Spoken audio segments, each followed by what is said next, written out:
కుడి వచ్చిన మీ అందరికీ ప్రభు నామములో వందనాలు. యేసయ్య నామానికి స్తోత్రం కలుగును గాక. హల్లెలూయా. చదవం బిగ్గరగా రెండు చేతులు ఎత్తి హల్లెలూయా. ఈరోజు మనం యోహాను సువార్త 16వ అధ్యాయాన్ని మనం ధ్యానం చేసుకోబోతున్నాం. 15 అధ్యాయాలు పూర్తి చేసుకున్నాం. దాదాపుగా సువార్తల ముగింపులోనికి మనం వస్తూ ఉన్నాం.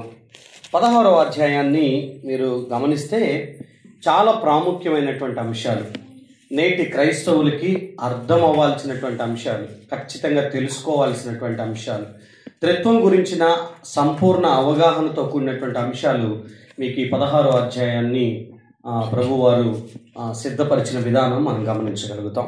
ఇందులో మొదటి 4 వచనాలను మీరు గమనిస్తే పర్సిక్యూషన్ కోసం తన శిష్యుల్ని ప్రిపేర్ చేస్తున్నట్లుగా మనకు కనిపిస్తుంది. అంటే దీన్ని ఒక రకంగా చెప్పాలంటే, మనం క్రీస్తు కొరకు ఈ భూమి మీద బ్రతికేటప్పుడు ఖచ్చితంగా కొన్ని హింసలు మనం అనుభవించాల్సి వస్తుంది. ఆ విధంగా ప్రభు మొదటి 4 వచనాల్లో మాట్లాడుతూ, వారు మిమ్మల్ని సమాజ మందిరంలోకి తీసుకొని వచ్చి వారు మిమ్మల్ని సమాజ మందిరంలో నుంచి వెలివేస్తారు. అంత మాత్రమే కాదు, వాళ్ళు మిమ్మల్ని చంపి వాళ్ళ దేవుడికి వాళ్ళు భక్తి చేస్తున్నామని అనుకుంటారు. మేము మిమ్మల్ని చంపి మా దేవుడికి భక్తి చేస్తున్నాము అని చెప్పుకునే రోజులు వస్తాయి అని. పర్సిక్యూషన్ కోసం దేవుడు అంటే హింస, క్రీస్తు కొరకు బ్రతికేటప్పుడు వచ్చేటటువంటి శ్రమలను ముందుగానే ఆయన మాట్లాడుతున్న విధానం మనం గమనించగలుగుతాం. 15వ అధ్యాయం 12వ వచనం దగ్గర నుంచి మీకు 16వ అధ్యాయం 4వ వచనం వరకు కూడా దేవుడు శిష్యులని ఎలా సిద్ధపరుస్తూ ఉంటారనంటే, ఇదిగో ఒకళ్ళని బాగా ప్రేమిస్తే వాళ్ళ కోసం ప్రాణం పెడతారు.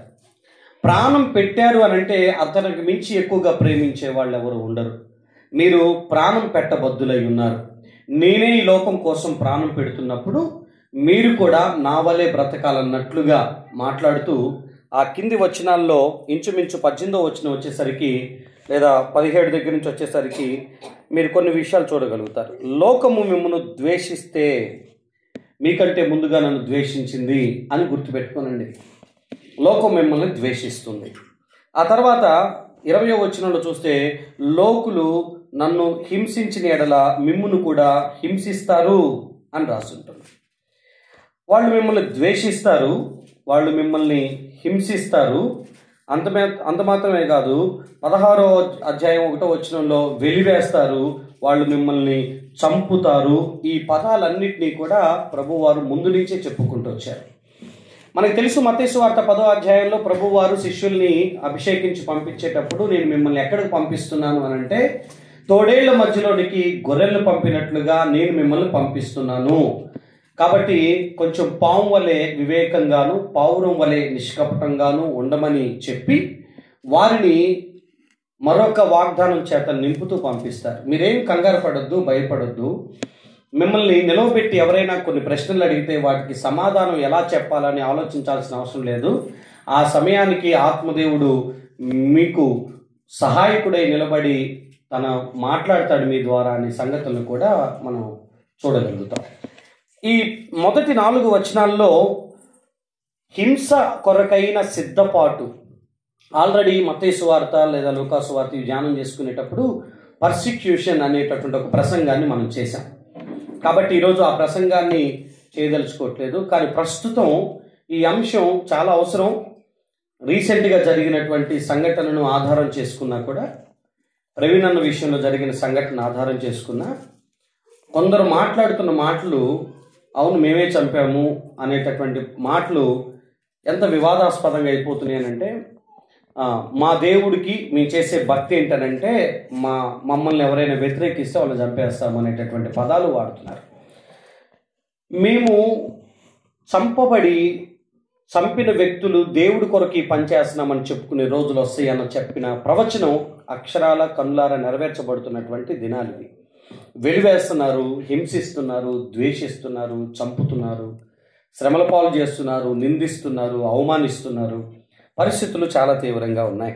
మీరు 5వ వచనం నుంచి చదువుకుంటూ వస్తే ప్రభువారు ఆయన ఈ భూమిని విడిచి వెళ్ళబోతున్నటువంటి విషయాన్ని సుస్పష్టంగా మాట్లాడుతూ, ఏ విధంగా నేను వెళ్ళిపోవటం మీకు ప్రయోజనకరమో అన్న సంగతులన్నింటినీ వివరించుకుంటూ, పరిశుద్ధాత్మ దేవుడు ఈ భూమి మీదకి వస్తే ఆయన ద్వారా జరిగే కార్యాలు ఎట్టివో అన్న సంగతులన్నిటినీ మాట్లాడుకుంటూ వస్తారు. మీరు 24వ వచనం దాకా 20 పదాల దాకా చదువుకుంటూ వస్తే, నేను ఇక ఉండను, మీరు నన్ను ఇక చూడరు, ఇక రాబోతున్న కాలంలో నన్ను మీరు చూస్తారు, అప్పటి వరకు మీకు దుఃఖం కలుగుతుంది, నన్ను చూసిన తర్వాత మీకు దుఃఖం తొలగిపోతుంది అని చెప్పి, ఇక గూఢార్థంగా నేను మీతో మాట్లాడదలుచుకోవట్లేదు, ఉండేది కొన్ని నిమిషాలే లేదా కొన్ని రోజులే, కాబట్టి గూఢార్థంగా నేను మాట్లాడక తండ్రిని గురించి స్పష్టంగా నేను మీతో అన్ని వివరంగా మాట్లాడతాను అని చెప్పి, నేను ఎక్కడి నుంచి వచ్చానో, మళ్ళీ ఎక్కడికి వెళ్తున్నానో, మరలా ఎప్పుడు వస్తానో, ఇలాంటి విషయాలన్నీ ప్రభు బోధించి అక్కడి నుంచి వారి దగ్గర నుంచి ఇక తర్వాత నెక్స్ట్ ఒక ప్రార్థన చేస్తారు శిష్యుల కోసం, ఆ తర్వాత అప్పగించబడతారు. ఒక రకంగా చెప్పాలంటే చివరి ప్రసంగాలు ఇవన్నీ. యేసు ప్రభు వారు మరణానికి ముందు చెప్పిన చివరి ప్రసంగాలు. కొంచెం జాగ్రత్తగా మీరు ఆలకించాలి. చాలా ప్రసంగాలు ఉన్నాయి ఇందులో, మాట్లాడదలుచుకుంటే చాలా ప్రసంగాలు ఉన్నాయి. పర్సిక్యూషన్ గురించి మనం మాట్లాడవచ్చు.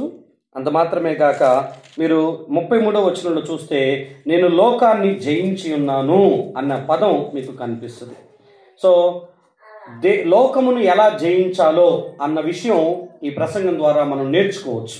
అంత మాత్రమే కాదు, 32వ వచనం, నేను ఒంటరిగా లేను, నా తండ్రి నాతో కూడా ఉన్నాడు, నేను ఒంటరి వాడిని కాదు, నేను అనాథను కాదు అని చెప్పబడేటటువంటి లేఖనం మనకి 14వ అధ్యాయంలో 18వ వచనంలో కూడా, మిమ్మును అనాథనుగా విడువను అని పరిశుద్ధాత్మ దేవుడు మీ దగ్గరికి పంపబడతాడని యేసు ప్రభు వారు శిష్యులతో చెప్పిన విషయాలు మీరు గమనించగలుగుతారు.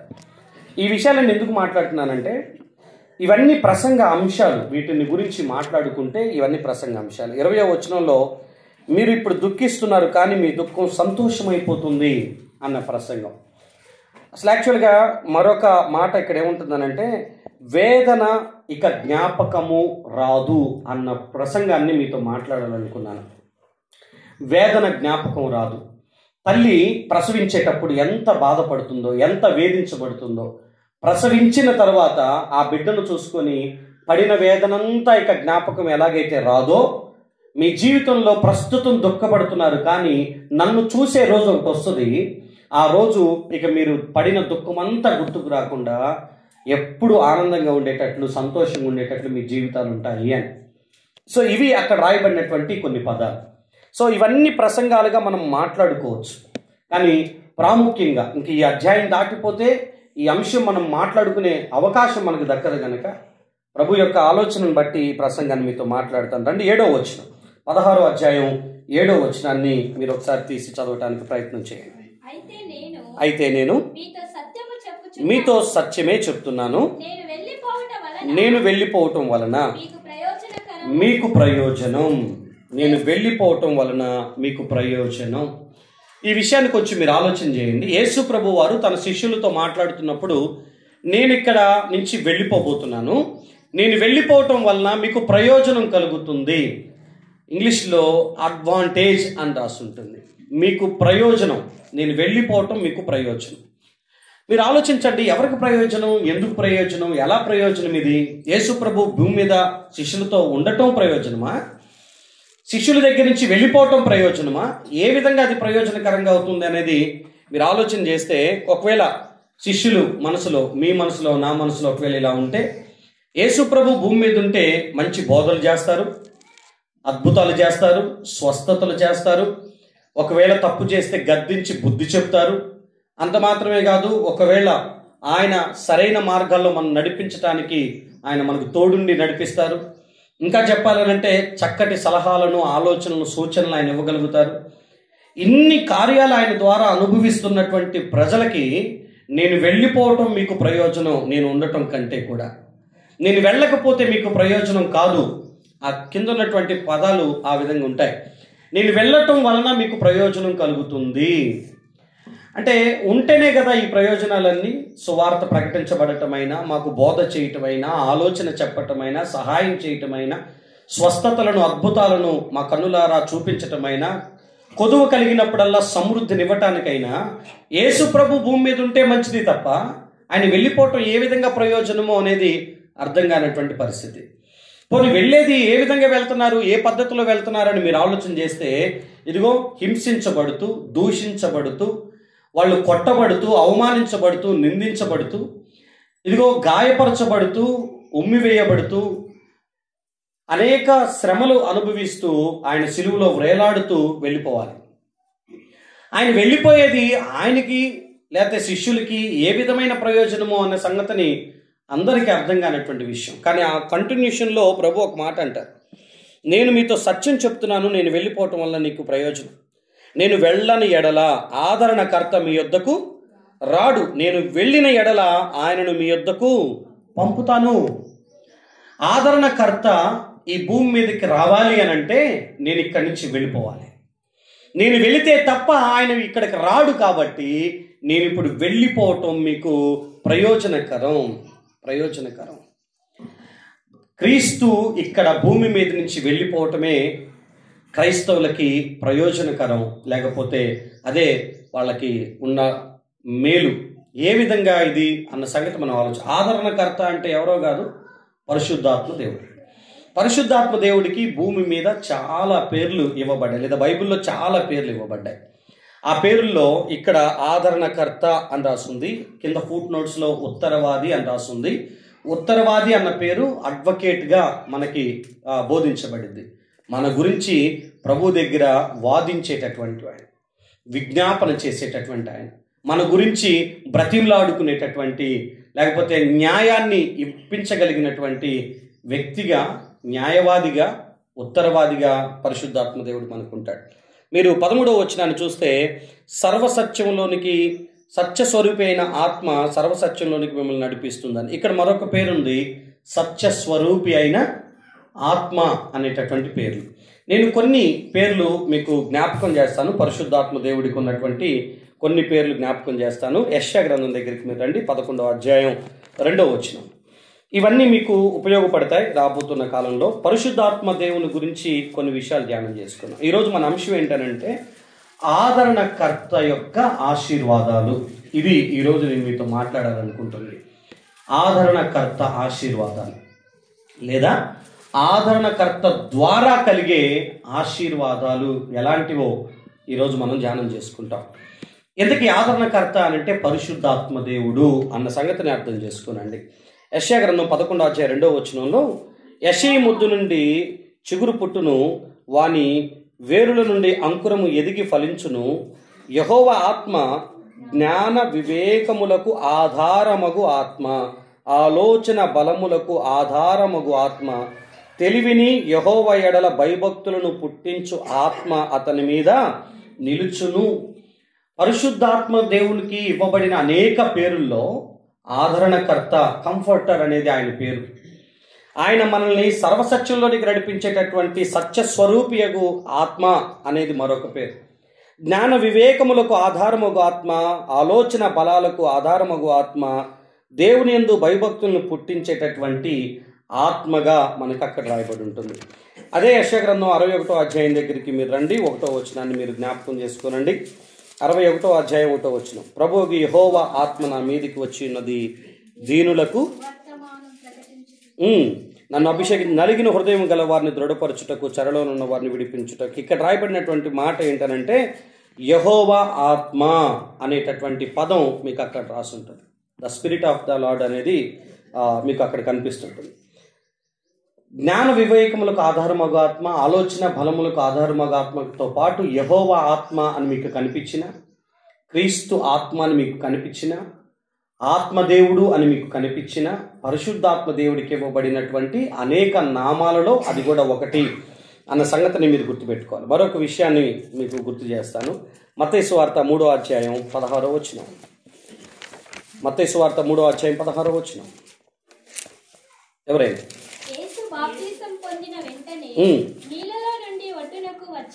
ఇక్కడ దేవుని ఆత్మ అన్న పదం, యెహోవా ఆత్మ అన్న, దేవుని ఆత్మ అన్న కూడా ఇదే సంగతిని మనకి స్పష్టంగా మాట్లాడుతూ ఉంటుంది. లోకాసు వార్త 4:18 కూడా ఒకసారి చూడండి.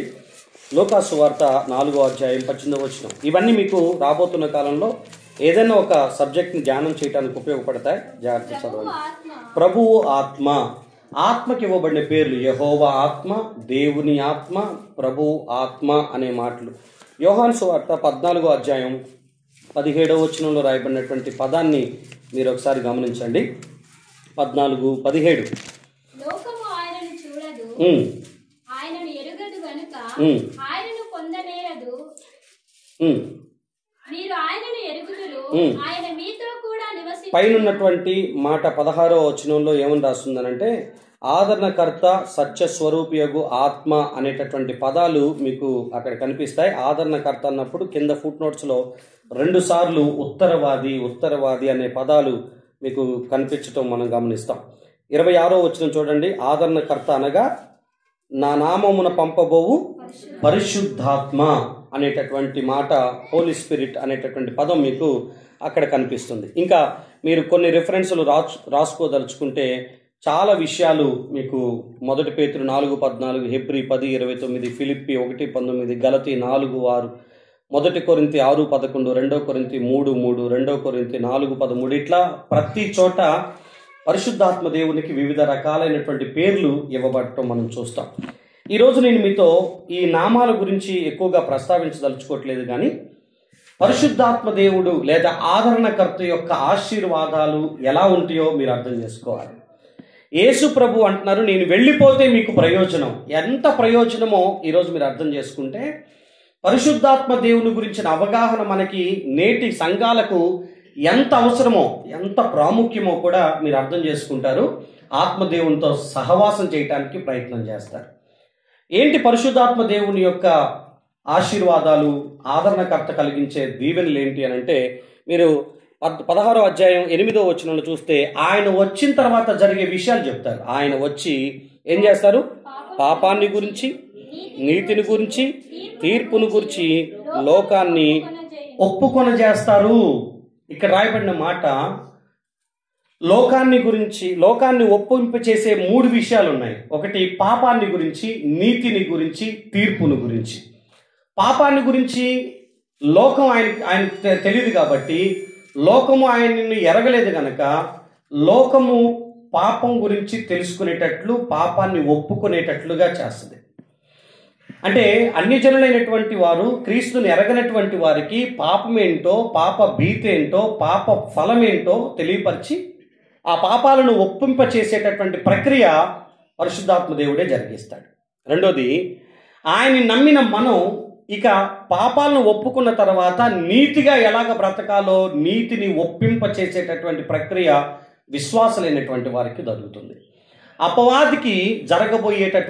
అపవాది సంబంధులకు జరగబోయేటటువంటి తీర్పు ఎట్టిదో దాన్ని గురించి ఒప్పింప చేసేటటువంటి కార్యం పరిశుద్ధాత్మ దేవుడు చేస్తారు. ఈ మాటలు కింద రాయబడ్డాయి. పాపాన్ని గురించి, నీతిని గురించి, తీర్పుని గురించి ఆయన ఒప్పింప చేసేటటువంటి పనిలో ఉంటారు అని. నిజమే, మన లైఫ్లో పాపాన్ని గురించి ఒప్పింప చేసేటటువంటి ప్రక్రియ పరిశుద్ధాత్మ దేవుడే జరిగిస్తాడు. ఒక తప్పును చూసినప్పుడు నొప్పి కలగటం, తప్పును జరిగించినప్పుడు అయ్యో అని దేవుడి దగ్గర మనం బాధపడటం, బ్రతివిలాడుకోవటం అనేటటువంటి సంఘటనలన్నీ కూడా క్రీస్తు ఆత్మ ద్వారా, పరిశుద్ధాత్మ ద్వారా, ఆదరణకర్త ద్వారా జరిగేటటువంటి ప్రక్రియ. మనం ఏదైతే అనుభవించామో దాని గురించి పశ్చాత్తాపడలేం. ఇష్టంతో చేసిన దాన్ని, సంతోషం కొరకు చేసిన దాని విషయమై పశ్చాత్తాపడలేం. అది ఏదైనా శారీరకంగా, నేత్రపరంగా, జీవపుడంబపరంగా ఏది మనం చేసినా ఇష్టంతోనే చేసాం. ఏ తప్పైనా మనకు కావాలనే చేసుకున్నాం, ఆనందం కోసమే చేసుకున్నాం. కానీ సంతోషం కోసం చేసినటువంటి ఆ పని పాపము అని మనకు తెలియాలన్నా, ఒప్పింప చేయబడాలి అనన్నా ఖచ్చితంగా పరిశుద్ధాత్మ దేవుని యొక్క సహాయం మనకు అవసరం. ఆయన మాత్రమే ఒప్పింపజేస్తారు, ఆయన మాత్రమే. ఇంకా చెప్పాలంటే రక్షణ పొందటానికి కూడా క్రీస్తు ప్రభువుల వారే మనల్ని ఒప్పింప చేయాలి, యేసే ప్రభు అని. కొరింథీయులకు రాసినటువంటి మొదటి పత్రిక 12వ అధ్యాయము 3వ వచనం. కొరింథీయులకు రాసినటువంటి మొదటి పత్రిక 12వ అధ్యాయం. దేవుని ఆత్మ వలన మాట్లాడువాడెవడును యేసు శాపగ్రస్తుడని చెప్పడనియో, పరిశుద్ధాత్మ వలన తప్ప ఎవడును యేసు ప్రభువుని చెప్పలేడనియో నేను మీకు తెలియజేయుచున్నాను. ఇక్కడ చాలా క్లియర్గా యేసు ప్రభు అని నోటితో ఒప్పుకోవాలి అని అంటే పరిశుద్ధాత్మ వలన తప్ప ఎవరు కూడా అలా ఒప్పుకోవటానికి ఛాన్సే లేదు. ఇది గుర్తుపెట్టుకోనండి. మనం ఒప్పింపబడటానికి ఇది ఉపయోగపడుతుంది. మీకు బాగా స్వెట్ అవుతుందా? ఇబ్బంది అవుతుందా? మీరు ఫ్యాన్స్ ఆన్ చేసుకోండి, లేకపోతే నేను వేరే సంఘం దగ్గర అయినా దీన్ని రికార్డ్ చేస్తాను. అది ఆన్ చేసుకోనండి, ఇబ్బంది పడమాకండి. రైట్, జాగ్రత్తగా మీరు ఆలోచించండి. పరిశుద్ధాత్మ దేవుడు చేసేటటువంటి అనేక మేలుల్లో ఇది ప్రధానమైనటువంటి మేలు. క్రీస్తును మన సొంత రక్షకుడిగా అంగీకరించామంటే మన జ్ఞానంతో కాదు, ఇది మీరు నమ్మండి. మనకంటే చాలా జ్ఞానవంతులు ఉన్నారు, కానీ సత్యం ఏంటో తెలియక ఇంకా బాధపడుతున్న వాళ్ళు ఉన్నారు. క్రీస్తుని రక్షకుడిగా చూడలేని పరిస్థితుల్లో వాళ్ళు ఉన్నారు. వారి మనోనేత్రాలు తెరవబడలేదు, వాళ్ళకి ఆ జ్ఞానం రాలేదు, సత్యంలోనికి నడిపించబడలేదు, సత్యం వాళ్ళకి బయలుపరచబడలేదు. కానీ ఏ జ్ఞానం లేకపోయినా ఆయనే దేవుడని అంగీకరించి ఒప్పుకొని రక్షించబడి ఆయన సన్నిధిలో కూర్చుండు భాగ్యం ప్రభు మనకు అనుగ్రహించాడు. ఇదంతా మనల్ని బట్టి కాక ఆదరణకర్త అయిన పరిశుద్ధాత్మ దేవుణ్ణి బట్టి కార్యం జరిగిందన్న సంగతి మీరు అర్థం చేసుకోవాలి.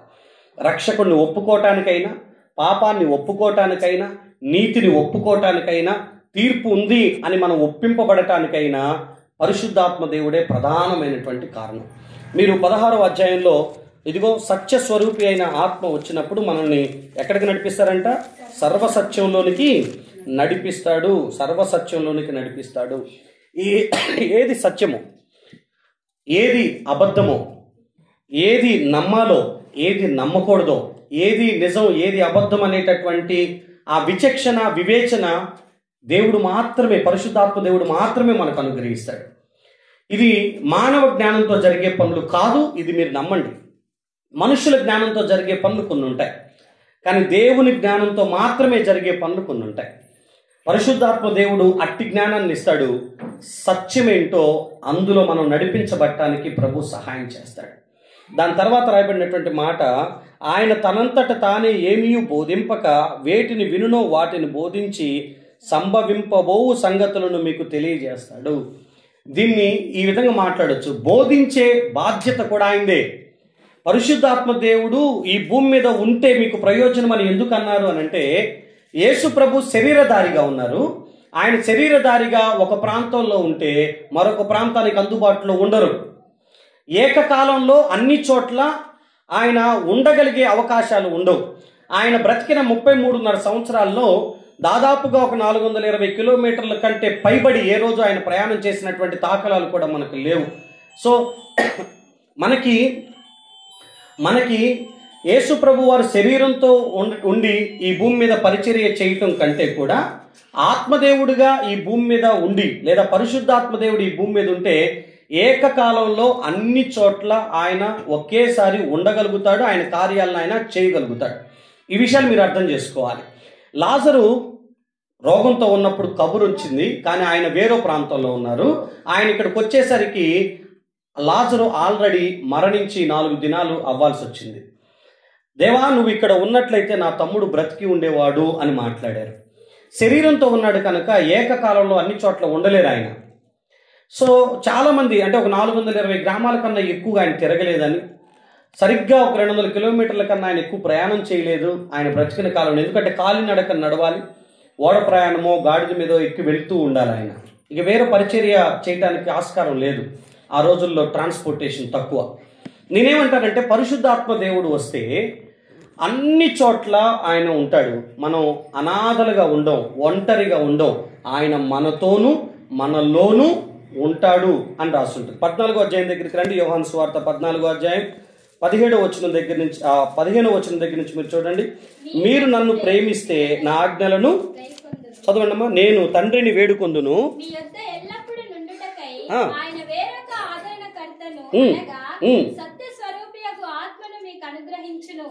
లోకము ఆయనను చూడదు, ఆయనను ఎరుగదు గనుక ఆయనను పొందనేరదు. మీరు ఆయనను ఎరుగుదురు, ఆయన మీతో కూడా నివసించును, మీలో ఉండును. ఇక్కడున్న పదాలు మీరు గమనించారా? ఎల్లప్పుడూ ఉండుటకు, మీతో ఉండుటకు, మీలో ఉండుటకు ఆయన మీ దగ్గరికి వస్తాడు.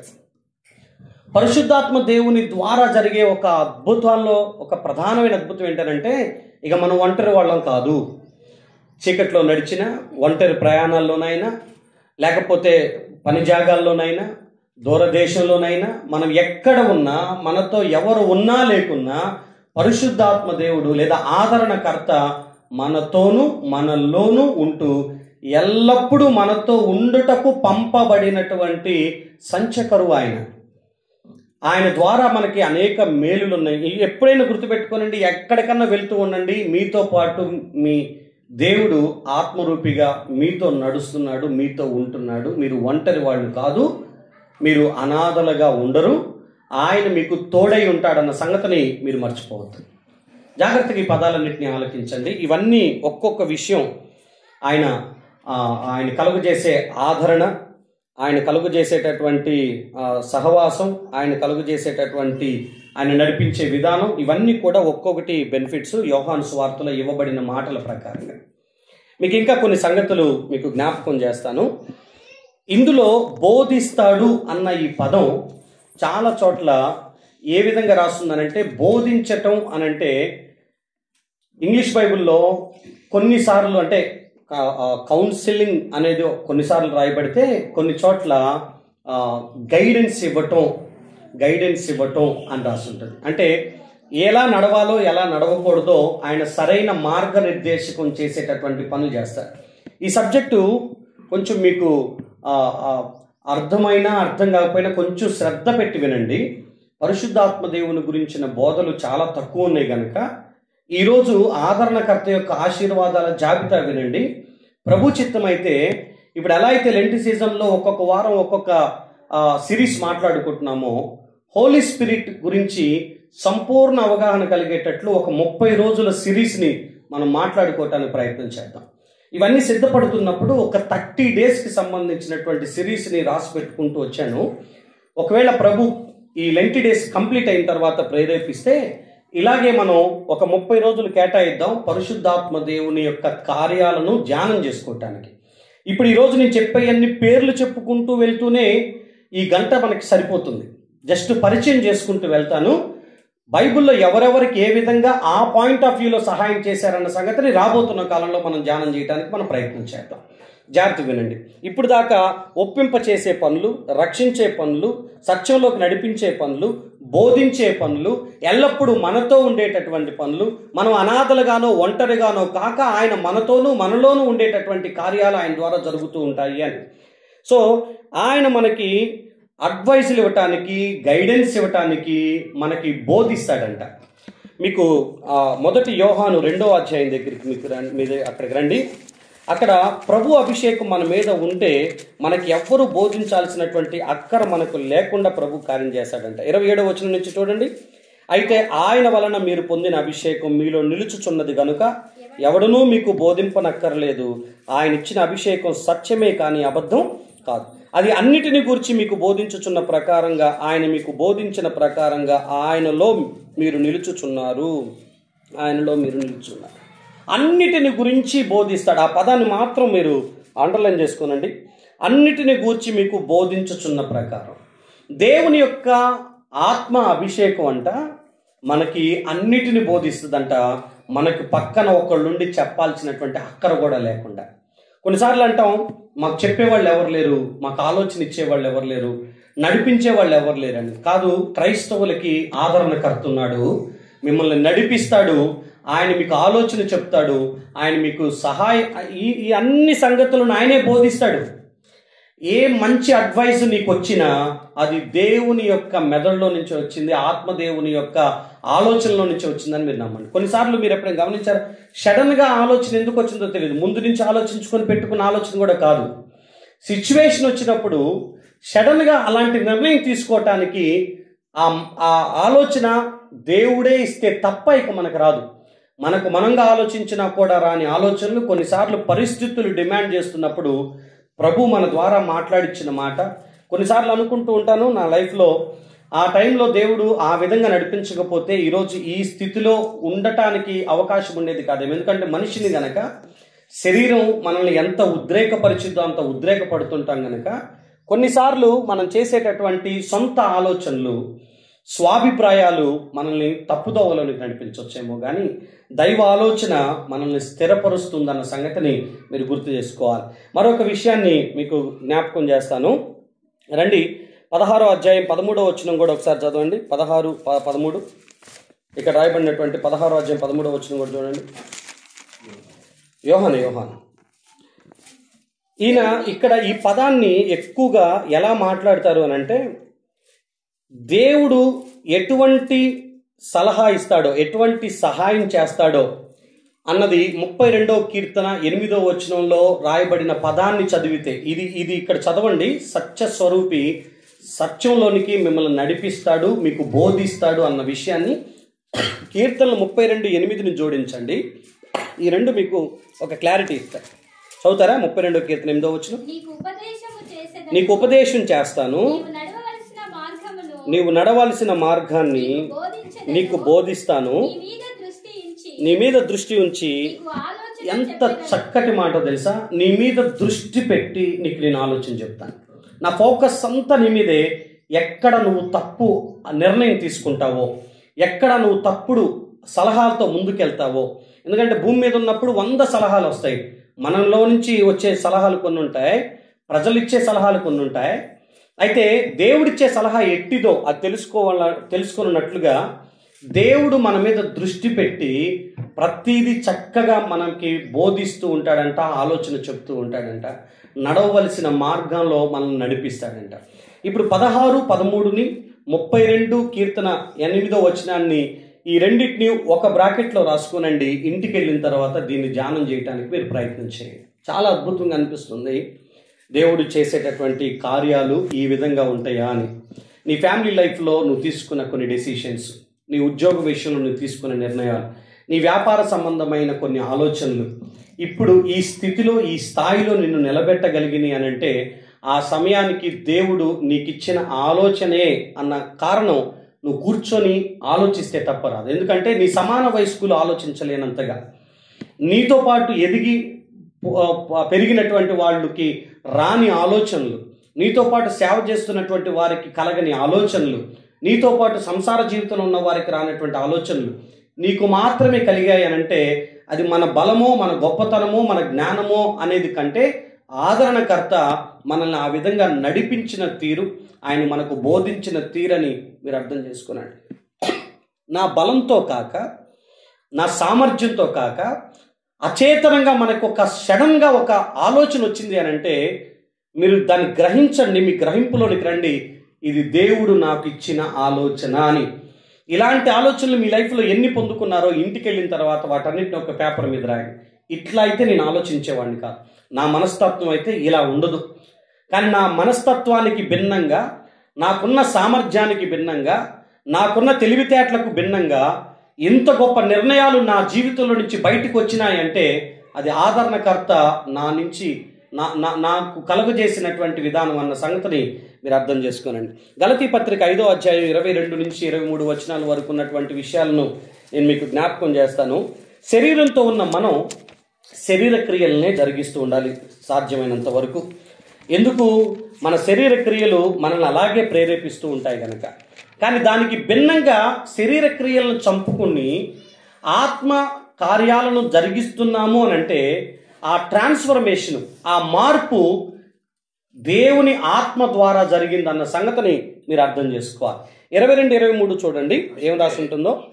అయితే ఆత్మఫలమేమనగా ప్రేమ కలిగి ఉండటానికి, సంతోషంగా ఉండటానికి, సమాధానంగా ఉండటానికి, దీర్ఘశాంతం, దయాళుత్వం, మంచితనం, విశ్వాసం, సాత్వికం, ఆశా నిగ్రహం, ఈ 9 రకాల ఫలంతో మనం ఈరోజు బ్రతుకటానికి ఏదన్నా అడుగులు పడుతున్నాయి అని అంటే ఆ కారణం అంతా కూడా పరిశుద్ధ ఆత్మ ఫలము. అది ట్రాన్స్ఫర్మేషన్, మార్పు జరిగింది మనలో అనంటే ఆ మార్పుకి తగిన ఫలాలన్నీ ఆత్మదేవుడి ద్వారా మనకు లభించినాయి. ఈ మన శక్తి కాదు. మనమైతే ఎలా చేసేవాళ్ళం? 19వ వచనం చూడండి. శరీర కార్యాలు స్పష్టం. అవేంటి? జారత్వం, అపవిత్రత, కాముకత్వం, విగ్రహారాధన, అభిచారం, ద్వేషము, కలహము, మత్సరము, క్రోధము, కక్షలు, భేదములు, విమతములు, అసూయలు, మత్తతులు, అల్లరితో కూడిన ఆటపాటలు మొదలైనవి. ఇవి అసలు యాక్చువల్గా మన శరీర తత్వం. మనం నేర్చుకున్నది, మనకు వచ్చింది, మనం చెయ్యగలిగేది ఇవే. ఇంతకు మించి భిన్నంగా బ్రతకలేము, ఎందుకంటే లోకమంతా అలాగే బ్రతుకుతుంది కాబట్టి. కానీ మనం ప్రభువుని నమ్మిన తర్వాత మనలో నుంచి ప్రేమతత్వం బయటకు వెళ్తుంది, ఉన్న దాంట్లో సంతోషపడగలుగుతున్నాం, కుటుంబంతో సమాధానంగా ఉండగలుగుతాం, కొంచెం దీర్ఘశాంతాన్ని, పేషెన్సీని మనం కలిగి ఉంటున్నాం, కొంత దయతో బ్రతకగలుగుతున్నాం. ఇదిగో మనలో మంచితనం మొదలవుతుంది, సాత్వికులంగా ఉండగలుగుతున్నాం, విశ్వాసాన్ని పెంపొందించుకోగలుగుతున్నాం, అన్నిటినీ సెల్ఫ్ కంట్రోల్ చేయటానికి ఆశా నిగ్రహం మన దగ్గర ఉంది అని అంటే ఈ రోజున దానికి మొత్తం కారణం ఆదరణకర్త మనకు కలుగజేసిన ఆశీర్వాదాల జాబితాల్లో ఇదొకటి అన్న సంగతి మీరు మర్చిపోదు. ట్రాన్స్ఫర్మేషన్ ఎలా సాధ్యమవుతుంది? గొంగళి పురుగు సీతాకోచలకైనట్టుగా శరీర క్రియలతో నిండిపోయిన మన బ్రతుకుల్లో ఆత్మఫలం మొదలవుతుంది. ఎంతో కొంచెం మనలో మంచితనం ఉందనంటే అది మన క్రెడిబిలిటీ కాదు, అది గుర్తుపెట్టుకోనండి. మన గొప్పతనం కాదు అది. మనమైతే ఇలాంటి వాళ్ళం కాదు. ఎందుకంటే పిల్లికి కూడా ఇది అంటారు, బెచ్చమేయం. అసలు మన తత్వం అయితే పిల్లికి కూడా బెచ్చమేయం. కానీ ఎందుకో తెలీదు, కొన్నిసార్లు అయ్యో వాళ్ళు చలికి బాధపడుతున్నారు, దుప్పటిద్దాం, అయ్యో వాళ్ళు ఆకలితో ఉన్నారు, కొన్ని బియ్యం ఇద్దాం, మనం కూడా ఫుడ్ డిస్ట్రిబ్యూషన్ చేద్దాం, అయ్యో అయ్యో అని ఒక చిన్న జాలి వస్తుంది కదా. ఎప్పుడూ లేనట్లుగా ఇతరులకి అంత సహాయం చేయటానికి చెయ్యి ముందుకు వస్తుంది చూశారు. ఈ క్రియ జరుగుతుంది అని అంటే నువ్వు ఎక్కడో ఏదో విషయంలో మార్పు చెందావు, లేకపోతే ఈ సమర్పణ రాదు. కనీసం నువ్వు జోబులో నుంచి పైసలు తీసావంటే పెద్ద రీజన్ ఉండాలి. వితౌట్ రీజన్ ఎదుటివాడి క్షేమం కొరకు నువ్వు తీసావు అని అంటేనే అది నీ బుద్ధి కాదు, దేవుడు నీకు ఇచ్చిన మనసు అని నువ్వు గ్రహించగలగాలి. మనమైతే చేయలేము. దీర్ఘశాంతంతో మనమైతే బ్రతకలేము, మనకంత పేషెన్సీ లేదు. మనం అసలే బీపీ గాళ్ళం, 180 ఉంటుంది మనకి బీపీ ఎప్పుడు. మనము ఒకవేళ శాంతంతో ఉంటున్నామంటే దాని అర్థం ప్రభు ఆత్మ మనకి ఆ దీర్ఘశాంతాన్ని ఇస్తుందని. మన లక్షణానికి భిన్నంగా పౌలు అనేటటువంటి ఆయన మనుషుల్ని ఎంతగా చంపేవాడానంటే నరహంతకుడుగా ఇళ్లల్లో ఉన్న స్త్రీలను పురుషుల్ని బయటకు లాగి వారిని చంపేవాడంట. తన ధర్మశాస్త్రానికి వ్యతిరేకంగా వాళ్ళు ఉంటే, తన మతానికి వ్యతిరేకంగా ఉంటే. అలాంటి వ్యక్తి ఎలా మారిండంటే రాళ్లతో కొట్టించుకున్నాడు, దెబ్బలు తిన్నాడు, చావు దాకా వెళ్ళిపోయింది. కానీ తిరిగి బదులు దూషించకుండా, బదులు శిక్షించకుండా హింసను రిసీవ్ చేసుకున్నాడు. ఎలా కలిగింది ఈ మార్పు అని అంటే ఇది ఆయన వల్ల అయితే అయ్యేది కాదు, ఆదరణకర్త కలిగించేది. ఎదుటోడు తిడతంటే అప్పుడప్పుడు అంటారు కదా, నన్ను ఒకటంటే నేను రెండంట. నన్ను అనకుండా ఉండాల్సింది ఉండే, నా నోట్లో నువ్వు నోరేయకుండా ఉండాల్సింది ఉండే, లేకపోతే నేను ఎందుకు తిడతా, లేకపోతే నేనెందుకు గొడవ పడతా, లేకపోతే నేనెందుకు అలా ప్రవర్తిస్తా. నువ్వు అన్నావు కాబట్టి అన్నా, నువ్వు తిట్టావు కాబట్టి తిట్టా, నువ్వు కొట్టావు కాబట్టి కొట్టా. ఇదే కదా మన దగ్గర ఉండేది. చూసారు ఇందాక 19వ వచనం నుంచి కక్షలు, మద్దతులు, లేకపోతే అసూయలు, అల్లరితో కూడిన ఆటపాటలు, ఈ లక్షణాలన్నీ నీ ఒరిజినాలిటీ. మనం సంపలా ఒకటి దాచిపెట్టాం కొన్ని లక్షణాలని, కొంచెం దాచిపెట్టేదానికి చంపేదానికి చాలా తేడా. చంపింది లేకపోదు, దాచిపెట్టింది లేచింది ఏదో ఒక రోజున. మనలో కొన్ని లక్షణాలు ప్రభుని నమ్ముకున్న తర్వాత కూడా వాటిని అలా దాచిపెట్టుకున్నాం. ఎందుకంటే ఫస్ట్ నుంచి ఉన్నటువంటి కోరికలు అవన్నీ మన జీవితంలో, వాటిని సమయం వచ్చినప్పుడల్లా ఒక్కొక్కటి తీసి ఆనందిస్తూ ఉంటాం. చూడాలనుకున్నది చూసేస్తాం, వినాలనుకున్నది వినేస్తాం, తాగాలనిపించింది తాగేస్తాం, తినాలనిపించింది తినేస్తాం.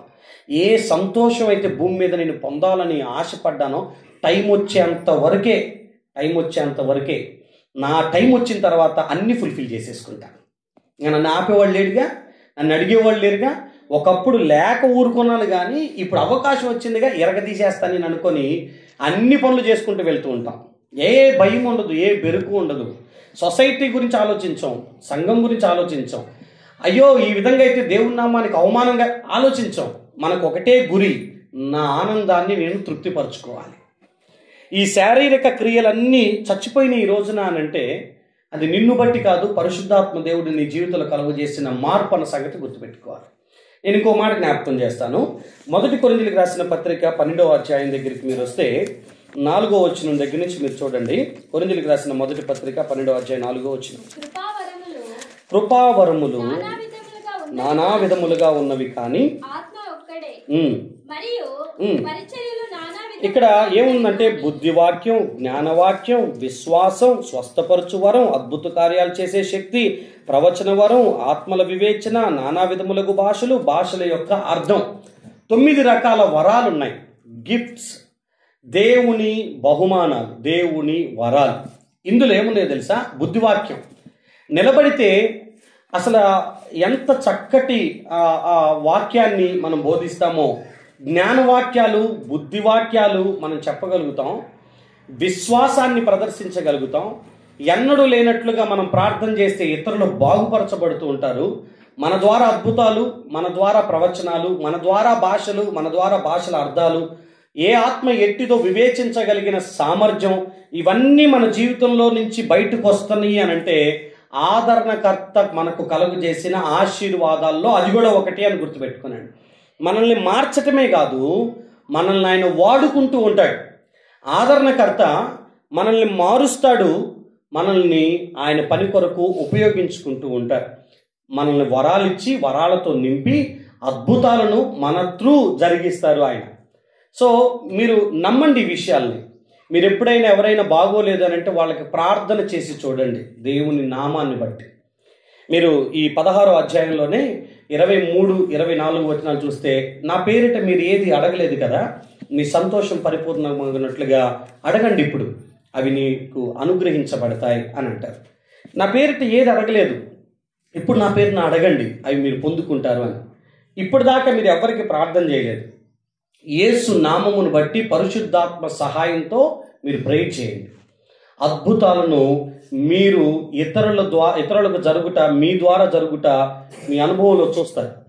ఎందుకంటే ఇక్కడ నుంచున్న వాళ్ళు కూడా అదే విధంగా ఆయన నామాన్ని బట్టి విశ్వాసంతో ప్రార్థన చేసి జరిగే కార్యాలే తప్ప ఇంక పెద్ద విషయాలేం కాదు. వాడుకునేదంతా ఆదరణకర్త అయిన పరిశుద్ధాత్మ దేవుడే.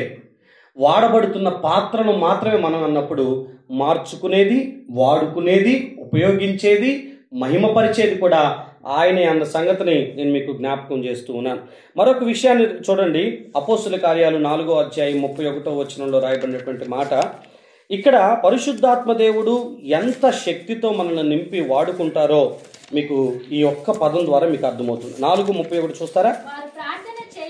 వారు ప్రార్థన చేయగానే వారు కూడి ఉన్న చోట కంపించెను. అప్పుడు వారందరూ పరిశుద్ధాత్మతో నిండిన వారై దేవుని వాక్యమును ధైర్యముగా బోధించారు. ధైర్యంగా బోధించారు. ఎప్పుడైతే పరిశుద్ధాత్మ లేదా ఆదరణకర్త మీ జీవితంలోనికి ప్రవేశిస్తారో, ఆదరణకర్త మీతో ఉంటారో, మీరు చాలా బోల్డ్గా ప్రవర్తించడం మొదలు పెడతారు. ఎంత ధైర్యంగా అంటే ఎవ్వరికి భయపడనక్కర్లేని బోధ మీరు జరిగిస్తారు. అంటే తిమోతికి రాసినటువంటి 2వ పత్రికలో 1వ అధ్యాయం 7వ వచనం అనుకుంటాను, మనం పిరికితనపు ఆత్మను పొందుకోలేదని ఉంటుంది. ఒకసారి చూస్తారా మాట? 7వ వచనం, దేవుడు మనకు శక్తి, ప్రేమ, ఇంద్రియ నిగ్రహములు గల ఆత్మను ఇచ్చెను గాని పిరికితనపు ఆత్మను ఆయన మనకు ఇవ్వలేదు. పిరికితో ఉండేటటువంటి ఆత్మను ఇవ్వలేదు. మనం ధైర్యంగా దేవుని వాక్యాన్ని బోధించేటటువంటి ఆ స్థితిని ప్రభు కలుగజేస్తారు. మీకు తెలుసా దేవుడు ఎంత గొప్పగా వాడుకుంటాడనంటే, మీరు నిలబడి వాక్యం బోధిస్తే, పౌలు, పేతురు వీళ్ళందరూ కూడా స్పిరిట్ ఫిల్లింగ్తోనే బోధించారు. ఆదరణకర్త నింపుదలతోనే వాళ్ళు బోధించారు. 3000 మంది ఒకేసారి పేతురు గారు బోధిస్తే రక్షించబడ్డారు అని అంటే దానికి కారణం ఆత్మచేత వారు 2వ అధ్యాయం 1వ వచనంలో నింపబడి, వారు నిలవబడి, వారు బోధిస్తూ ఉండగా, సువార్త ప్రకటిస్తూ ఉండగా హృదయంలో పొడవబడిన వారై వారు మార్పు చెందటం కోసం ముందుకు వచ్చి బాప్తిస్మం తీసుకున్నారు. నేను మీతో ఏమంటానంటే పరిశుద్ధాత్మ దేవుడు మన ద్వారా ఆయన వాడుకునే తీరు, మనం ధైర్యంగా బోధించే తీరు అనేక మంది మార్పు చెందటానికి కారణమవుతుంది. మరొక విషయాన్ని కూడా నేను మీకు జ్ఞాపకం చేస్తాను. 4వ అధ్యాయం 8వ వచనం ఒకసారి చూడండి. 4వ అధ్యాయం 8వ వచనం, దాంట్లోనే ఆయన అంటారు, పేతురు పరిశుద్ధాత్మతో నిండిన వాడై ఇట్లనెను, ప్రజల అధికారులారా, పెద్దలారా. ఆయన పదాలు మీరు గమనించాలి. 19వ వచనం దగ్గరికి రండి. అదే 4వ అధ్యాయం 19వ వచనం. అందుకు పేతురు యోహాను వారిని చూసి, దేవుని మాట వినుట కంటే మీ మాట వినుట దేవుని దృష్టికి న్యాయమా? మీరే చెప్పండి. మేము కన్న వాటిని విన్న వాటిని చెప్పక ఉండలేమని వారికి ఉత్తరం ఇచ్చింది. ఎలాంటి సిచ్యువేషన్లో ఈ మాట చెప్పారు తెలుసా? వాళ్ళు అంటారు, మీరు గనక బోధిస్తే మిమ్మల్ని ఇక జైల్లో వేసి బాగా శిక్షిస్తాం, ఇంకోసారి చెప్పొద్దని బెదిరించి పంపుతున్న టైంలో వాళ్ళు చెప్పిన మాట ఇది. నేను చెప్పకుండా ఉండలేము, మేము చూసినవి విన్నవి బోధించటం వరకే మేము ఉన్నాం. ఆ పైన అంటారు వాళ్ళు, మీ మాట వినటం కరెక్టా, దేవుడి మాట వినటం కరెక్టా? దేవుని మాటే మేము వింటామని ధైర్యంగా వాళ్ళు అధికారుల ముందు నుంచున్నారు. పెద్దలారా, అధికారులారా అని తిరిగి మాట్లాడేటట్లుగా. లేదు లేదు మీరు అవమానించబడతారు అని మాట్లాడితే 12వ వచనంలో చూడండి, మరి ఎవరి వలన రక్షణ కలుగుదని చెప్పి ఈ నామమునే మనము రక్షణ పొందవలను కానీ ఆకాశం కింద మనుషులలో ఇయ్యబడిన మరి ఏ నామమున రక్షణ పొందలేము అన్న మాటని వాళ్ళు సుస్పష్టంగా మాట్లాడినటువంటి విధానం మీరు గమనించగలుగుతారు. సో వాళ్ళకి ఒక క్లారిటీ ఉంది. యేసు ప్రభు ద్వారానే రక్షణ అని బోధించే ధైర్యం వారి సొంతం. అది శ్రమలు రాని, కష్టం రాని, ఏదైనా రాని వాళ్ళు అలాగే బోధించుకుంటూ వెళ్ళారు. 5వ అధ్యాయం 41వ వచనం దగ్గరికి మీరు రండి. వారిని జైల్లో వేసి తర్వాత విడుదల చేసిన తర్వాత ఈ నామాన బోధించకూడదు అని 40వ వచనంలో చెప్తే వాళ్ళు అంటారు, ఆ నామం కొరకు అవమానం పొందుటకు పాత్రులు మని ఎంచబడినందున వారు సంతోషించు మహాసభ ఎదుటి నుంచి వెళ్ళిపోయారు. మీరు గమనించండి, క్రీస్తు మనల్ని వాడుకోదలుచుకుంటే, ఆదరణకర్త మనకు తోడుండగలిగితే ధైర్యంగా బోధిస్తాము, ధైర్యంగా ప్రకటిస్తాము, ధైర్యంగా మాట్లాడడానికి నోరు తెరవగలుగుతాం. పిరికితనంతో ఉండే పరిస్థితుల్లో మనం ఉండం. సో ఈ పదాలన్నింటినీ మీరు సరిగ్గా అర్థం చేసుకొని ముందుకెళ్లాల్సిందిగా మిమ్మల్ని అందరినీ కోరుతున్నాను. సో ఇంకా కొన్ని విషయాలు మీకు జ్ఞాపకం చేస్తాను. ఎఫ్ఎస్సి పత్రిక 5వ అధ్యాయం 18 నుంచి మీరు చదువుకుంటూ రండి, లేదా యోహాను సువార్త 4వ అధ్యాయం దగ్గరికి మీరు వచ్చినా సరిపోతుంది. యోహాను సువార్తలోనే 4వ అధ్యాయం దగ్గరికి వచ్చినా కూడా మీరు సరిపోతుంది. పరిశుద్ధాత్మ దేవుని ద్వారా లేదా ఆదరణకర్త ద్వారా కలిగే మరొక ఆశీర్వాదపు పరిస్థితి అక్కడ ఏముంటుంది? 23-24లో యథార్థంగా ఆరాధించువారు ఆత్మతోనూ సత్యముతోనూ తండ్రిని ఆరాధించు కాలం వస్తుంది, అది ఇప్పుడును వచ్చే ఉన్నది. తన్ను ఆరాధించువారు అట్టివారే కావాలనని తండ్రి కోరుచున్నాడు. దేవుడు ఆత్మ గనుక ఆయనను ఆరాధించువారు ఆత్మతోనూ సత్యముతోనూ ఏం చేయాలి? ఆరాధించాలి. దేవుణ్ణి ఆరాధించటానికి కూడా ఆదరణకర్త అవసరం. దేవుడిది అంటే ఆరాధించేటటువంటి ప్రేరేపణ, ఆరాధించేటటువంటి నడిపింపు, ఆరాధించే శక్తి క్రీస్తు మనకి అనుగ్రహించిన ఆదరణకర్త ద్వారానే మనకు లభిస్తుంది. దాన్ని మీరు దృష్టిలో పెట్టుకోవాలి. ఆరాధించుటకైనా, బోధించుటకైనా, వరములతో వాడబడుటకైనా, మార్పు చెంది ఆత్మఫలం కలిగి జీవించటానికైనా, మనకి దేవుని ఆలోచన సహాయం మనకు అందబడటం కోసమైనా ఇదిగో దేవుని యొక్క ఆదరణకర్త మనకు ఎంతో అవసరమై ఉంటారు. మరొక విషయాన్ని కూడా మీకు జ్ఞాపకం చేస్తున్నాను, జాగ్రత్తగా ఆలకించండి. మరొక విషయాన్ని, ఈ పదాన్ని నేను ఎందుకు మాట్లాడుతున్నానంటే, ఆదరణకర్త ద్వారా కలిగే ఇన్ని మేలులు ఉన్నాయా అన్న సంగతి మీకు అర్థం కావాలంటే ఈ లేఖనాలన్నీ మీకు ఖచ్చితంగా అవసరం. క్రీస్తు కొరకు బ్రతకాలని మీలో ఎవరికైనా ఆశ ఉంటే, సాక్షిగా బ్రతకాలని ఎవరికైనా ఆశ ఉంటే, ఆ శక్తిని కూడా ఆదరణకర్తే మీకు అనుగ్రహిస్తారు. అపోస్తుల కార్యాలు 1వ అధ్యాయం 8వ వచనాన్ని చూడండి.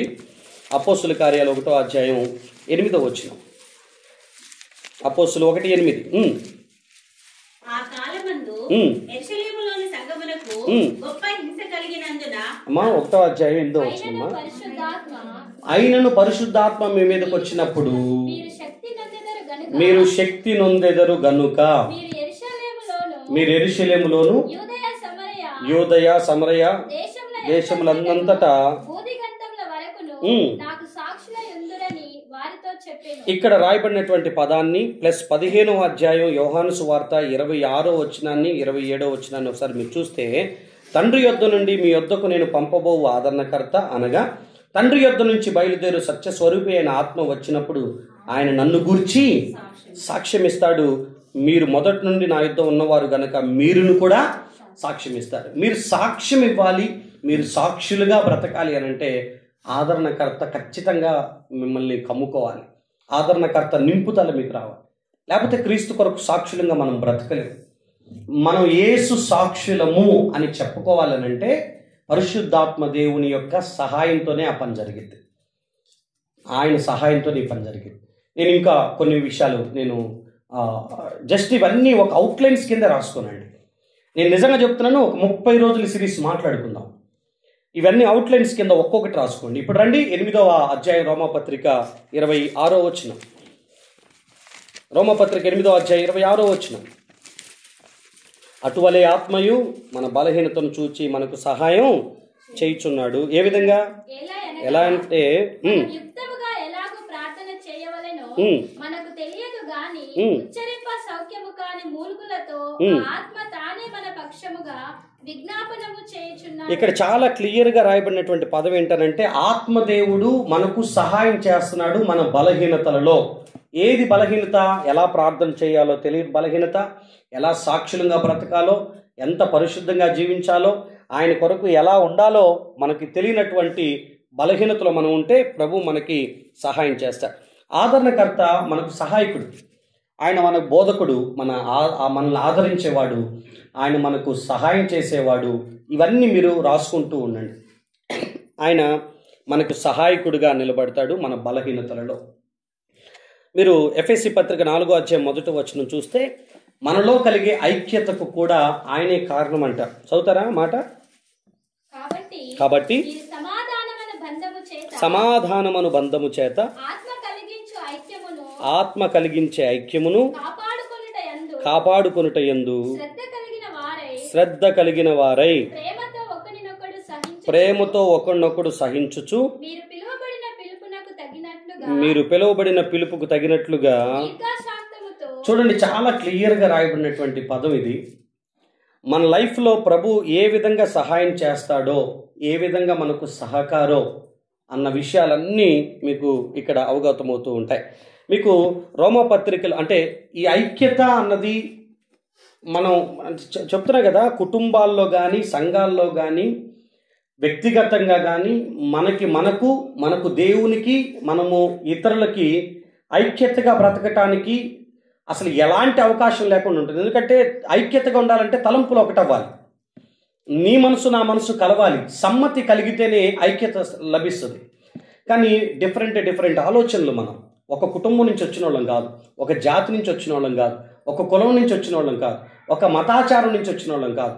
మనం ఒక అభిరుచి మనకు లేదు, నీ విభిన్నమైన అభిరుచులు ఉన్నాయి, విభిన్నమైనటువంటి ఉద్దేశాలు, ఆలోచనలు, విభిన్నమైనటువంటి ప్రవర్తనలు మన దగ్గర ఉన్నాయి. వీళ్ళందరూ వచ్చి ఒక దగ్గర వాళ్ళు సమకూర్చబడుతూ ఐక్యంగా బ్రతకాలంటే చాలా కష్టమవుతుంది. ఇగో ఈ 5 ఏళ్లలో ఏ ఒక్క వేలు కూడా ఒక తీరు ఉండదు, కానీ అన్నీ కలిసి ఒక చేతికే అలా అంటుకొని ఉంటాయి, అన్నీ కలిసి ఒక పనిని జరిగిస్తాయి. కనీసం ఆలోచించం, మనం అవయవాలన్నీ కూడా ఒక షేప్లో లేవు, ఒక బలం కలిగి లేవు, ఒక ఆకారంలో కానీ ఒక పనిలో కానీ అవి నిమగ్నమై ఉండవు. దేని పని దానికే, దేని ఆకారం దానికే, దేని యొక్క విధానం దానిదే. కానీ అవన్నీ కలిసి ఒక్క దానికోసం బతుకుతాయి. అదేంటనంటే ఈ శరీరం బ్రతకాలి, అదొక్కటే కాన్సెప్ట్. ఈ శరీరం బ్రతకటం కోసం నేను బొట్టన వేలైతే ఏంది, నేను ఇదిగో చూపుడు వేలైతే ఏంది, లేకపోతే నేను కాలు అయితే ఏంది, నేను చెయ్యి అయితే ఏంది, నేను ముక్కు అయితే ఏంది, నేను కన్ను అయితే ఏంటి, నా రోల్ ఏంటో నేను ప్రవర్తించాలి, నాకు ఇచ్చిన ధన్యతలో నేను బ్రతకాలి. ఇవన్నీ ఐక్యంగా ఉన్నాయి కాబట్టి ఈరోజు మనం సజీవంగా ఎంతకాలం ఉండగలుగుతున్నాం. అన్నీ ఒకదాని కోసం పనిచేస్తున్నాయి. నేను మీతో ఏమంటానంటే మన లైఫ్లో కొన్నిసార్లు సంఘంలో ఉన్నటువంటి వాళ్ళందరూ డిఫరెంట్ విధానాల్లో ఉంటారు. ఒకళ్ళకి ఆధిక్యత, ఒకళ్ళకి తక్కువ ఆధిక్యత, ఒకళ్ళకి గుర్తింపు, మరొకరికి గుర్తింపు లేని స్థితి, ఇలా కొన్ని ఉండొచ్చు. కొన్ని ఘనమైనవిగా, కొన్ని ఘనహీనమైనవిగా. కానీ అందరి ఉద్దేశం సంఘం బ్రతకాలి, క్రీస్తు శరీరం క్షేమంగా ఉండాలన్న ఆశ మీలో ఉంటే సంఘంలో భేదాభిప్రాయాలు ఉండవు, ఐక్యంగా కలిసి ఉండటానికి ప్రయత్నం చేస్తారు. ఏమవుతుంది, వాళ్ళు అలా మాట్లాడుతున్నారంటే వాళ్ళకున్న బలహీనత అది. నేను కూడా ఎందుకు బలహీనపడాలి వాళ్ళ విషయంలో? వాళ్ళు అలుగుతున్నారు, వాళ్ళు కోపగించుకుంటున్నారు, వాళ్ళు వెంటనే వెక్కసపడిపోతున్నారు, ఆయాసపడిపోతున్నారు. సరే, వాళ్ళ స్థితి అలా ఉంది అని అనుకొని బలహీన ఘట్టాలను బలమైన వారు భరించాలి, సహించాలి, చేర్చుకోవాలి, సరిదిద్దుకోవాలి. ఐక్యతను మాత్రం పాడు చేసుకోకుండా జాగ్రత్త పడాలి. ఇది సంఘాల్లో కొదువైంది.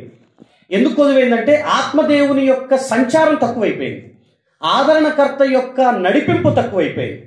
ఎప్పుడైతే మీ మధ్యలో ఆత్మ యొక్క సహాయం, సహవాసం మీకు ఉంటుందో ఆత్మ మీకు అన్నీ బోధిస్తాడు. ఎలా అంటే, ఎందుకు నువ్వు అలగాల్సిన అవసరం ఏముంది, నువ్వు మూతి ముడుచుకోవాల్సిన అవసరం ఏముంది, నువ్వు ఈ విధంగా బ్రతకాల్సిన అవసరం ఏముంది, ఇదిగో కలిసిపోతే అయిపోతుంది కదా. దేవుని ఆత్మ మిమ్మల్ని ఎప్పటికప్పుడు ఐక్యత కొరకు ప్రేరేపించింది. మీలో ఎవరైనా విడదీయబట్టానికి, విడిపోవటానికి, వాళ్ళతో మాట్లాడొద్దు, వీళ్ళతో మాట్లాడొద్దు అని ఈవెన్ నేను చెప్పినా, సేవకుడిగా నేను చెప్పినా, నేను ఆత్మ చేత నడిపించబడట్లేదని గుర్తుపెట్టుకోండి. ఆత్మ ఐక్యపరిచితే తప్ప విభేదించదు. ఆత్మ మనల్ని విడదీయదు, కలిపిద్ది. భరించుకోమంటారు. అవును, వాళ్ళదే లోపం లేదా, లోపం ఉంది, సహించుకోమనిద్ది, భరించుకోమనిద్ది, అంతే. నేను సేవలో చాలా మందిని చూస్తూ ఉన్నా.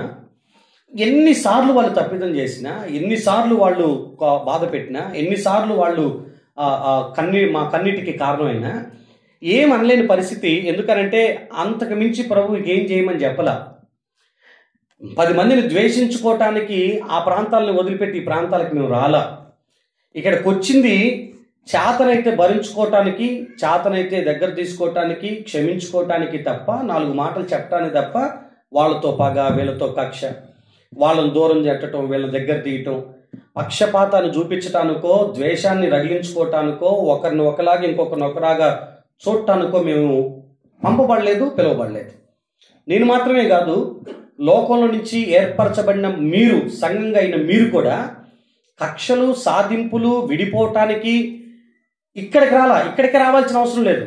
ఇక్కడికి వచ్చాము అని అంటే అక్కడికంటే భిన్నంగా బ్రతకటానికి ఇక్కడికి వచ్చాము మనం. హల్లెలూయా. ఇక వాళ్ళు అలాగే చేసి, ఇక్కడున్న వాళ్ళు అలాగే చేస్తే మీ ఏర్పాటుకి ఒక ప్రత్యేకత ఏముంటుంది, ఒక గొప్పతనం ఏముంటుంది. ఆత్మదేవుని యొక్క కొరత నీ దగ్గర ఉంది. ఆదరణకర్త యొక్క ఆ కొరతను తీర్చుకుంటూ మీరు ఈ ఆశీర్వాదంలో నడిపించబడాలని మిమ్మల్ని కోరుతున్నాను. మరొక మాట, రోమాపత్రిక 9వ అధ్యాయం 1వ వచనం చూడండి. రోమిలికి రాసిన పత్రిక 9వ అధ్యాయం 1వ వచనం. నేను ఎక్కువసేపు ఈ విషయాలు మాట్లాడుతున్నానని మీరు అన్యథా భావించకండి, కానీ వినండి. నాకు బహు దుఃఖము నా హృదయంలో మానని వేదన కలదు. క్రీస్తునందు నిజమే చెప్పుచున్నాను, అబద్ధమాడటం లేదు. పరిశుద్ధాత్మ యందు నా మనస్సాక్షి నాతో కూడా సాక్ష్యమిచ్చుచున్నది. సాధ్యమైన ఎడల దేహ సంబంధులైన నా సహోదరుల కొరకు నేను క్రీస్తు నుండి వేరై శాపగ్రస్తుడై ఉండగోరుదును అని రాసుంటాడు. పరిశుద్ధాత్మ యందు నా మనస్సాక్షి నాతో కూడా సాక్ష్యమిస్తుంది. ఈ పదాన్ని మీరు ఎంత లోతుగా అర్థం చేసుకోగలుగుతారో నాకు తెలియదు, కానీ నీలో ఉన్న ఫీలింగ్స్ని పరిశుద్ధాత్మ దేవుడు సమ్మతిస్తాడు, సాక్ష్యం ఇస్తాడు. నీలో కలిగే వేదనను ఆయన సాక్షిగా ఉంటాడు. నీ లోపల కలిగేటటువంటి తపనను ఆయన అర్థం చేసుకోగలుగుతాడు. నీ లోపల కలిగేటటువంటి ఇతరుల యొక్క రక్షణ కొరకైన భారాన్ని ఆయన అర్థం చేసుకోగలుగుతాడు. నీ మనస్సాక్షితో కూడా పరిశుద్ధాత్మ కలిసి సాక్ష్యం ఇచ్చేటటువంటి ఒక గొప్ప కలయిక అది. అసలు మీరు వాక్యాన్ని బాగా ప్రేమించండి, బాగా చదవండి. అక్కడ రాయబడిన మాట, పరిశుద్ధాత్మ యందు నా మనస్సాక్షి నాతో కూడా సాక్ష్యం ఇస్తున్నాడు.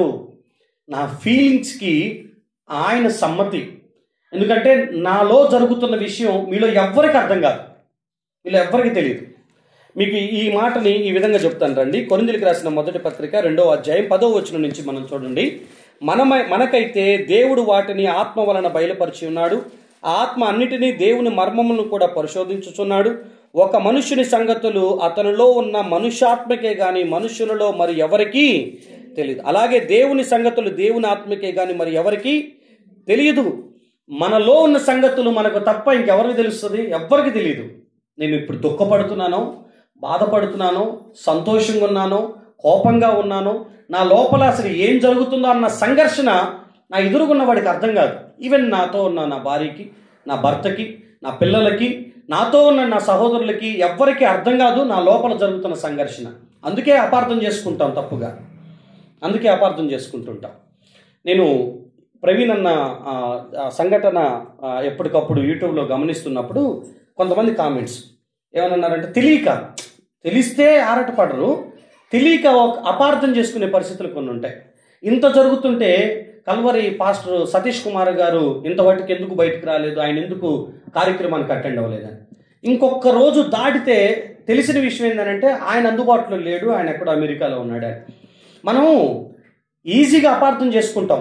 మనుషుల మనస్తత్వం అది, మనకు తెలియదు. అది కొన్నిసార్లు నేను, కొన్నిసార్లు మీరు వెంటనే ఆరాటపడిపోతుంటాం. కానీ మనలో ఉన్నటువంటి సంఘర్షణ ఆయన మరలా ఒక వీడియో బయట పెట్టి, ఇదిగో నేను పలానా చోట ఉన్నాను, రాలేకపోతున్నాను, నేను వచ్చిన తర్వాత కుటుంబాన్ని దర్శిస్తాను, ఇలా జరగటం నాకు బాధాకరంగా ఉంది, ఆ సేవకుడిని కోల్పోవటం అని ఆయన సంజాయిషి చెప్పుకుంటూ వచ్చారు. నేను ఇవన్నీ గమనిస్తున్నప్పుడు, అరే తొందరపడి ఒక మాట అనేసారే, అందుబాటులో ఉంటే వచ్చేవాళ్లే కదా, అందుబాటులో లేకే రాలేకపోయారేమో కదా, అసలు అక్కడ తెలిసిందో తెలియలేదో, ఆయన అక్కడ ఏ పనుల్లో ఉన్నారో. ఆయన అన్నారు, నేను చాలా బిజీగా దేవుని పరిచర్యలో ఉన్నాను, నాకు తెలిసింది, అందుకని నేను ఈ విధంగా ప్రకటన చేస్తున్నాను. ఒకసారి తెలీదు, ఎదుటి వాళ్ళ యొక్క స్థితి ఏంటో తెలియకుండా అనేస్తాం, మనకు అర్థం కాదు. కానీ మన మనస్సాక్షి దేవుని ఆత్మ అర్థం చేసుకుంటుంది, మన ఫీలింగ్స్ని ఆయన ఆత్మ అర్థం చేసుకుని దాన్ని సమ్మతించింది, దాన్ని బయలుపరిచింది. పౌలు హృదయ వేదన ఏంటో ఒక పరిశుద్ధాత్మ దేవుడు తప్ప ఎవరికి తెలియదు. హృదయ వేదన ఏంటనంటే, నా సహోదరులు దేవుని దగ్గర రక్షణ పొందకుండా శాపగ్రస్తులై ఉండకూడదు, దానికంటే నేను శాపగ్రస్తుని అవటం మేలు అని అనుకున్నాడు ఆయన. అది ఆయన నిజమైన హృదయం. కానీ ఇశ్రాయేలీలు అనుకుంటారు, యూదులందరూ అనుకుంటారు ఇతను వ్యతిరేకంగా మాకు మాట్లాడుతున్నాడు అని. హృదయం మాత్రం ప్రభువుకే తెలుసు. ఇక్కడ 2వ అధ్యాయం 10వ వచనం మీరు చూస్తే, మనకైతే దేవుడు వాటిని తన ఆత్మ వలన బయలుపరిచాడు. కొన్ని రివీల్ చేసేటటువంటి బాధ్యత, రివీల్ చేసే వరం ఆదరణకర్త మాత్రమే మనకి ఇవ్వగలుగుతాడు. మీకు కొన్ని సంగతులు ఎవరో చెవిలో చెప్పినట్టుగానే మీ లైఫ్లో కొంతమంది గురించి, కొన్ని సంఘటనల గురించి కొన్ని మీకు అర్థమైపోతూ ఉంటే దేవుని ఆత్మ మీకు వాటిని బయలుపరుస్తున్నాడని అర్థం చేసుకో. అననీయ సఫీరాలు ఏం చేశారో పేతురుకి అర్థమైపోయింది. సీమోను హృదయం ఎలాంటిదో పేతురు గారికి అర్థమైపోయింది. దానియేలుకి వచ్చిన కళ ఏంటో, కలభావం ఏంటో చెప్పగలిగే సామర్థ్యం వచ్చేసింది. వాళ్ళకి తెలిసిపోతుంది ముందుగానే. కారణం ఏంటంటే ఆదరణకర్త వారిని ఆ విధంగా వాడుకుంటున్నటువంటి విధానాన్ని మనం చూడగలుగుతాం. సో ఇప్పటి వరకు నేను చెప్పినటువంటి ఈ అంశాలన్నీ కూడా ఆయనకి సాక్షిగా బ్రతకటం, ఆయన కొరకు వాడబడటం, ఆయన మన హృదయాన్నిలో ఉన్నటువంటి ఫీలింగ్స్ని ఆయన అర్థం చేసుకోవటం, ఇవన్నిటినీ జోడిస్తూ ఈ పదాన్ని మీకు జ్ఞాపకం చేస్తున్నాను. ఆదరణకర్త యొక్క ఆశీర్వాదాలు కోకొల్లలు. యెషయా 11:1 మనం ధ్యానం చేసుకుంటే, జ్ఞానాన్ని వివేకాన్ని ఇచ్చే ఆత్మ, ఆలోచనను బలమును కలుగజేసేటటువంటి ఆత్మ. అక్కడ రాయబడిన పదాలు అవి. దేవుడంటే భయము భక్తి మనకు పుట్టాలంటే కూడా పరిశుద్ధాత్మ దేవుడే మనకు సహాయం చేయాలి. భక్తిగా బ్రతకాలన్నా కూడా ఆత్మదేవుడే సహాయం చేయాలి. చూడండి, ఇప్పుడు మీకు ఒక చిన్న ఆర్డర్ చెప్తాను.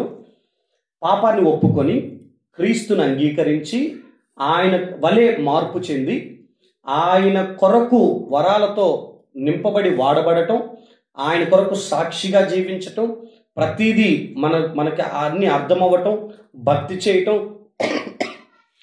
క్రీస్తు కొరకు సంఘంలో బయట ఐక్యతను కాపాడుకుంటూ జీవించటం, కొన్నిసార్లు వివేకంగా బ్రతకటం, ఎలా నడిపించబడాలో సలహాలు సూచనలు దేవుడి నుంచి మనం పొందుకోవటం, ఇట్టి విషయాలన్నీ కూడా ఆదరణకర్త ద్వారా మనకు లభిస్తున్నాయి అని మనకు అర్థమైతే, ఆ ఆదరణకర్త విషయంలో మీరు ఇంకొంచెం అవగాహన కలిగి ఉండటం ఎంతైనా మంచిదనే సంగతిని జ్ఞాపకం చేస్తున్నాను. సంగమా, ఈరోజు ఈ పదాలను నేను ఇక్కడితో ముగిస్తున్నా. అయితే కొంచెం ఈ యొక్క చివరి ప్రకటన వినండి. ఆదరణకర్త పరిశుద్ధాత్మ దేవుడు మన జీవితంలో ఉండుట మనకి ఎంత ఆశీర్వాదకరమో మీరు అర్థం చేసుకోవటానికి ఈ విషయాలన్నీ గుర్తుపెట్టుకొని మరొక పదాన్ని కూడా నాకు గుర్తు చేయాలనిపిస్తుంది. రోమాపత్రిక 8వ అధ్యాయం దగ్గరికి మీరు రండి. ఈ పదాన్ని కూడా నేను చదివించి నేను క్లోజింగ్లో తీసుకెళ్తాను. 8వ అధ్యాయం దగ్గరికి రండి. 8వ అధ్యాయం 11వ వచనం చదువుతారా? మృతుల్లో నుండి యేసును లేపిన వాని ఆత్మ మీలో నివసించిన ఎడల, మృతుల్లో నుండి క్రీస్తు యేసును లేపినవాడు చావునకు లోనైన మీ శరీరములను కూడా మీలో నివసించుచున్న తన ఆత్మ ద్వారా జీవింపచేయును. చాలా క్లియర్గా రాయబడినటువంటి పదం. మృతులలో ఉన్నటువంటి మీ జీవితాలు, లేకపోతే ఆ చావునకు లోనైన మీ శరీరాలలో జీవాన్ని తీసుకురావటానికి, ఏమాత్రము బ్రతకటానికి అంటే మనుషులంగా అనిపించుకోవటానికి కూడా వీలు లేనటువంటి శారీరక క్రియల చేత ఆత్మీయంగా చనిపోయిన మన బ్రతుకుల్లో మరలా జీవం రావటానికి, అంటే ఒక రకంగా చెప్పాలంటే వన్ వర్డ్ ఆన్సర్ ఏంటంటే, స్పిరిచువల్గా మనం జీవించాలి అని అంటే ఆత్మదేవుని సహాయం మనకు అవసరమై ఉంది. అది మీరు దృష్టిలో పెట్టుకోండి. ఆరాధించడానికి ఆయన ఆత్మే అవసరం. ఆయన కొరకు సాక్షిగా బ్రతకటానికి, ప్రకటించడానికి, బోధించడానికి, ప్రతిదీ బయలుపరచబడటానికి, ప్రతిదీ అర్థమవటానికి, వివేచించడానికి ఆయన ఆత్మే కారణమై ఉంటుంది. ఆదరణకర్తని ఈరోజే మనం ఆహ్వానించుదాము గాక మన జీవితంలో. ఆయన ఎల్లప్పుడూ మనతో ఉంటాడు. ఎప్పుడు మనలోనూ మనతోనూ అనాథలుగా విడవక మనతోనే ఉండేటటువంటి దేవుడై ఉన్నాడు. అలాంటి దేవుణ్ణి నిత్యం మీ హృదయంలో ఆహ్వానించండి. తద్వారా ఆదరణకర్తతో కలిసి ఈ భక్తి జీవితాన్ని కొనసాగించండి. దేవుడి మాటలు దీవించును గాక. మోకరించండి, కళ్ళు మూసుకోనండి, మనం ప్రార్థన చేసుకొని ముగించుకుందాం.